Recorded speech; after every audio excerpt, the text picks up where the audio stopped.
Welcome guys. On this tutorial I'll be guiding you guys how to copy entities, copy sketch in your SolidWorks. So let's get started. Let me make a simple sketch. Now I click on copy entities, which is this. I want to use from, so this is our starting point, then this is our dropping point. So that's it. That's for copy entities. So let's work with XY.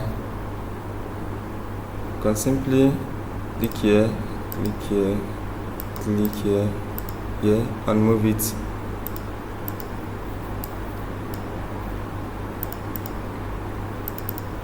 So that's how it works. So thank you guys for watching. Please like, share, subscribe. Thank you.